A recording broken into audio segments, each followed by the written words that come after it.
আমি তোমাকে কি বললাম বুঝতে পারোনি? আমি সিয়াকে বিয়ে করব না। আর আমি আপনার পরিবারের লোকের সামনে দোষী হতে চাই না। আচ্ছা, তোমার তো খুব চিন্তা হচ্ছে আমার ফ্যামিলিকে নিয়ে। তোমার বাবাকে নিয়ে তাহলে কোনো চিন্তা নেই?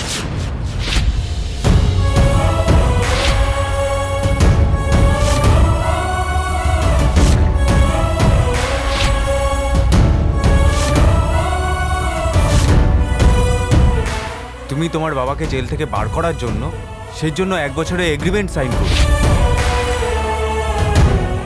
কিন্তু তুমি একটা দিনেই ব্যাক আউট হয়ে যাচ্ছ। সরি, তুমি এরকম করতে পারবে না। আর তোমার এত ইমোশনাল হওয়ার দরকার নেই। আমরা শুধু ম্যারেজ এগ্রিমেন্ট হিসেবে চলব। তুমিও এটাকে মনে রেখো, লাইফ সিম্পল চলবে। এবার গাড়িতে বসো আর চলো।